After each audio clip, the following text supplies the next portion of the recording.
Most of history is overlooked, ignored because people don't find it interesting enough to record.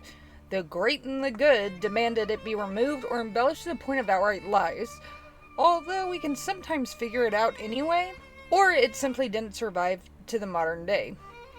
That's even more true the further back you go. But sometimes the unexpected survives, and sometimes it is hilarious and intriguing enough that it finds newfound fame in unexpected ways, in an era the original people could have never comprehended. I was talking to my best friend about this, and Charger Light discovered that we both absolutely love this guy and the memes he's generated nearly 4,000 years later. Clay was kind of a big thing back then, with clay tablets being used for important records, and even pottery shards being used as ancient post-it notes. So we're making some cool trinket bowls with the more modern polymer clay. I'm Lilith, and this is Lilith of All Trades, where crafts happen, and the random knowledge is just an awesome side perk. For this project, you will need a few different colors of polymer clay, such as Sculpey or Fimo, a roller to roll out the clay.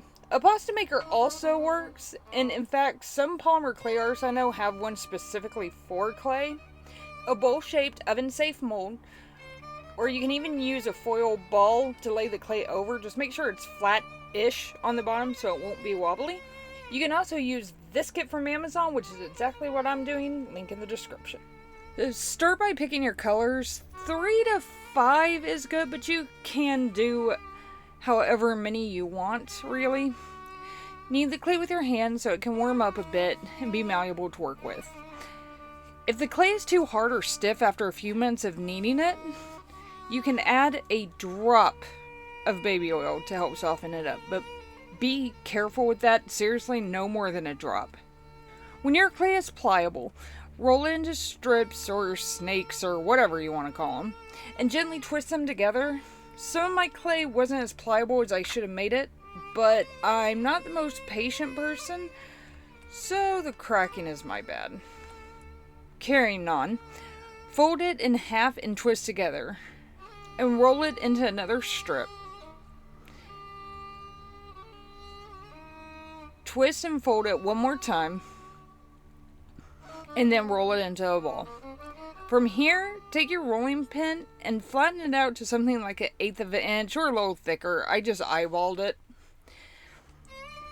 And just keep rolling it out, refolding, and rolling again until you get a marble-ish pattern you like.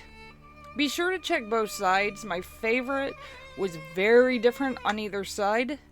Be careful not to overdo it though, because if you keep mixing the colors like this, eventually you're just going to end up with a bowl with your colors all mixed together and not a marble pattern. Once it's the size you need and the thickness, cut out a circle bigger than the bowl in diameter you want and pop it in the mold. And into the oven at 225 degrees Fahrenheit for 15 to 30 minutes. So, while we wait on our baking, let's talk about Dodgy copper. Imagine this. It's around 1750 BCE in ancient Samaria. You're a pretty well-off merchant drinking some beer, munching on some figs and pistachios, when a trusted servant enters the room and says something akin to, "My lord, a message has arrived for you." He looks half concerned, half amused, thanks to the urgency the tablet was delivered to him, despite not being able to read it himself. The servant likely knows what it's about, but dare not act too amused, just in case he's wrong. You start to read, half pondering what this is, and quickly a grin spreads across your face. Tell Ir Nasser, Nani sends the following message. When you came and you said to me as follows, I will give Gimosin, when he comes, fine quality copper ingots. You left, but then you did not do what you promised me. You promised ingots which were not good before my messenger, and said, if you want to take them, take them. If you do not want to take them, go away. What do you take me for? That you treat somebody like me with such contempt? I have sent as messengers gentlemen like ourselves to collect the bag with my money deposited with you. But you have treated me with contempt by sending them back to me empty-handed several times, and that through enemy territory. Is there anyone among the merchants who trade with Talmoon who has treated me this way? You alone treat my messenger with contempt on account that one trifling mina of silver which I owe you. You feel free to speak to me in such a way, while I have given the palace on your behalf 1,080 pounds of copper.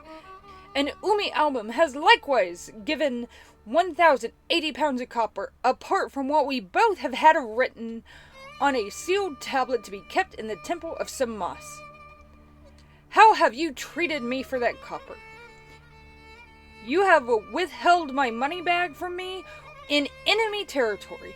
It is now up to you to restore my money to me in full. Take cognizance that from now on I will not accept here any copper from you that is not of fine quality. I shall from now on select and take the ingots individually in my own yard, and I shall exercise against you my right of rejection because you have treated me with contempt. By the end, you motion for it to be stored with others in the room that you have dedicated to such tablets. You literally have a room in your house just for your hate mail.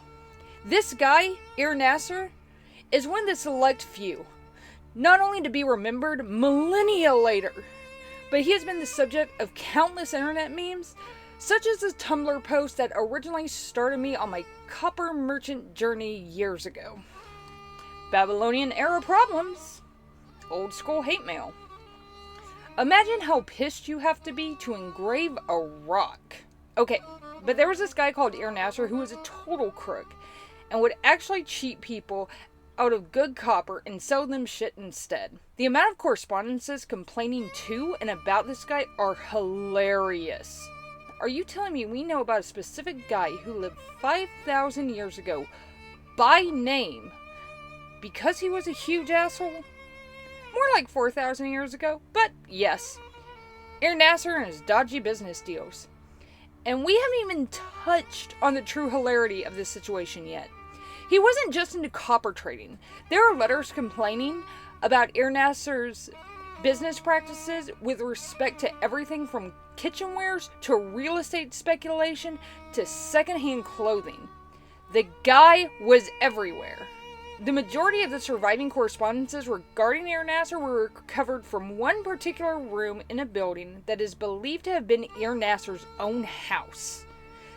Like, these are clay tablets. They're bulky, fragile, and difficult to store. They typically weren't kept long-term unless they contained financial records or other vital information, which is why we have huge reams of data about ancient Babylon in spite of how little we know about the actual culture. Most surviving tablets are commercial inventories, bills of sales, etc. But this guy, Ir Nasser, he kept all his angry letters, hundreds of them, and meticulously filed and preserved them in a dedicated room in his house. What kind of guy does that? What kind of guy indeed? I can't vouch 100% for the accuracy of everything mentioned here, but damn, what a legend to leave behind. Now that we have our baked clay things and I sanded the edges a bit, on the inside a little to smooth them out. The dust gets everywhere, so wear a mask. About that. Do as I say, not as I do. I should have used copper paint, but gold and this cool iridescent green was what I had on hand. For some bizarre reason, painting the rims and inside worked so much better and faster with a kindergarten finger paint technique. So, again, I'm not that patient. So I went the quick route. Let that dry and then you're done. Or you can add some doodads like this. This is a problem with me crafting. I'll think, oh, that'll be cool. Usually after I finish a project. And I don't really know when to leave well enough alone. But it's still pretty cool. And ta-da! A one-of-a-kind trinket bowl. So now I have some pretty cool trinket bowls. Sans complains about my copper. Although they could have come out better, it's just practice. It's the Lil of all trades, not master of all trades. And we discover the world's oldest and arguably greatest Yelp review. Thanks for watching, and if you know of something as epic as Air Nasser or a craft project you'd like to see here, leave me a comment below. And please don't forget to like, share, and subscribe, and in the meantime, avoid shady merchants.